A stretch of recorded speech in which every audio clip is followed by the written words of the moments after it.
Good evening, darlings and deviants. My name is Lucy, and I'm just a little loony.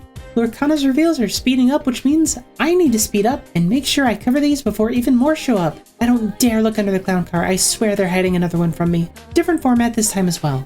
No number ratings because those are subjective and they'll probably be irrelevant in a month anyway, and we'll be covering everything in one video because editing 6 different videos while running a circus is incredibly stressful. So, without further ado, let's start the show. First up is Goofy Musketeer. For 5 cost, you get a Dreamborn Hero Musketeer with 3 strength, 6 willpower, 1 lore, and he has Bodyguard. This character may interplay exerted. An opposing character who challenges one of your characters must choose one with Bodyguard if able. He also has and 2 for T. When you play this character, you may remove up to 2 damage from each of your other Musketeer characters. This card is excellent in Amber and Steel because that's predominantly the Musketeer deck that we have so far, with Mickey being the other one. Being able to remove damage from your other Musketeers characters, that'll be great when you have more of these. But otherwise, he's also just great in multiples. Having multiple Musketeers with Bodyguard and being able to remove damage from each of them the more you play just seems kind of great, especially in Amber, where you need to protect a lot of your high-profile characters such as Stitch Rockstar and Moana. I think Goofy Musketeer is going to be a very excellent card. Next up is Stitch Carefree Surfer. For 7 cost, you get a Dreamborn Hero Alien with 4 strength and 8 willpower and 2 lore. He also has Ohana. When you play this character, if you have 2 or more other characters in play, you may draw 2 cards. He's very expensive card draw, but he is card draw nevertheless, and he's a very resilient and very strong quester. I don't think he's quite as good as Rockstar Stitch, but let's be honest, what really is. Being able to be card draw is excellent in Amber because they play a lot of cheaper, lower to the ground characters, so being able to draw more of those, while also being able to pretty consistently fulfill that 2 or more characters condition on this Stitch, might be pretty good. He's going to be like a late game finisher sort of thing, because it's going to be hard to remove that 8 willpower. I think Stitch Carefree Surfer is going to be pretty good, and will probably fit right alongside those decks that play Stitch Rockstar as well. Starting with Amethyst, we have Zeus, God of Lightning. For 4 uninkable cost, you get a Storyborn Deity with 0 strength, 4 willpower, and 2 lore with Rush. This character can challenge the turn they're played, and Challenger +4. When you're challenging, this character gets +4 strength. So the issue with this card is it can't be inked, so that's a little rough, but having 2 lore makes it very aggressive in terms of questing, but 4 willpower makes it a little weaker in that regard. He trades very well, but considering we have Rafiki, which is just 1 lore less, but if they trade into it, they take 3 damage as well, Zeus is a little hard to evaluate right now.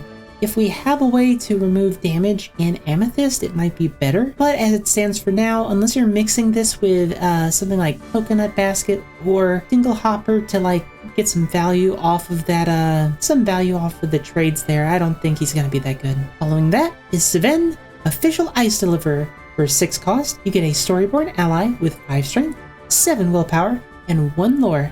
He's a tough character, but he's kind of weak in terms of questing.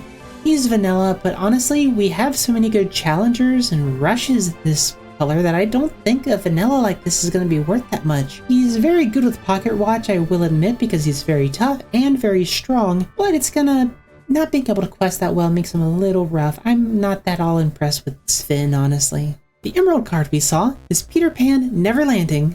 I get the joke. For 3 cost, you get a Dreamborn Hero with 3 strength, 2 willpower, and 1 lore with Evasive. Evasive is always good, that's not out of the question. Issue with only having 2 willpower and 1 lore means he might be better off instead of questing, might be better off instead dealing with other evasive threats.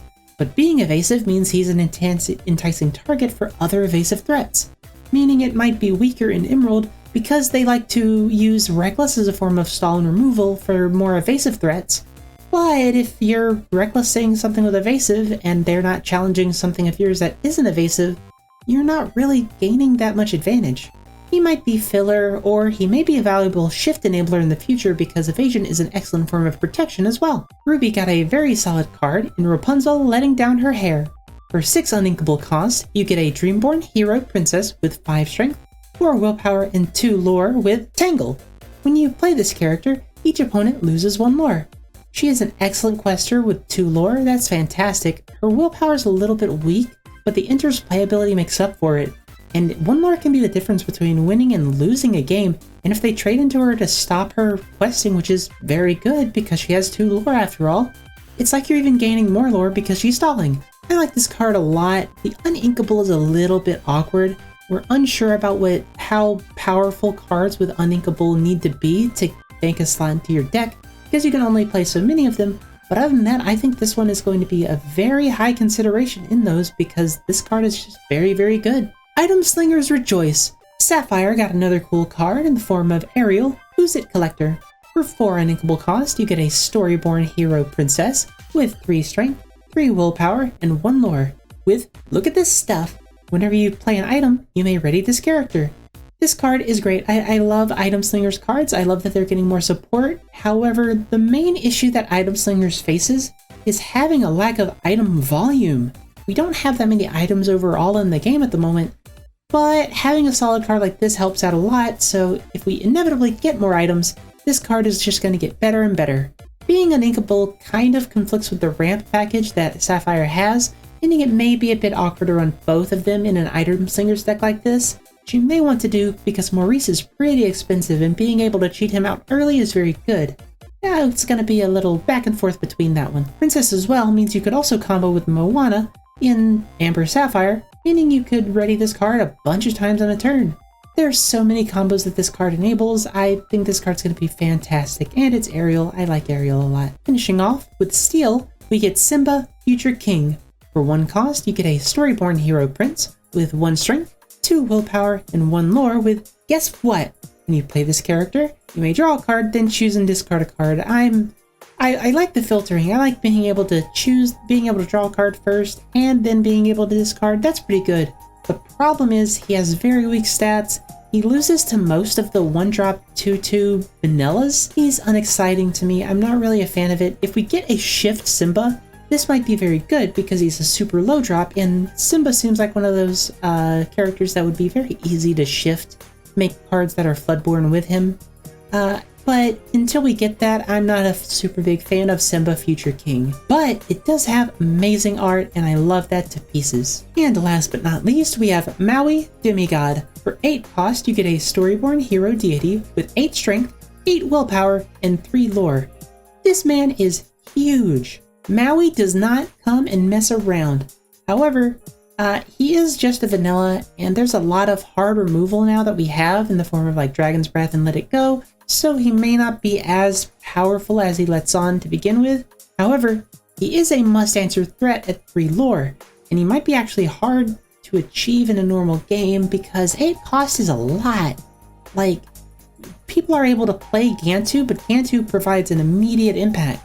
Maui, you have to sit and wait around before he gets to do anything, so I'm not sure if Maui's going to be good or not. 3 lore is massive, but without any evasion and any way to like dodge being traded into, or without being targeted, I'm not so certain Maui's going to be fantastic. And that should cover it. That should be all the cards that we've seen so far. Hopefully, between me recording this and getting it uploaded across interdimensional internet, there's not another reveal that I missed. What do all of you think? Are these new cards super sweet? Or is there another character you want to see more than any of these that I've covered? Let me know down in the comments below. And hey, while you're there, go on and give me a like and a subscribe. It keeps the show on the road and lets me know that I'm doing a great job. Thank you all so very much for watching, and until next time, au revoir!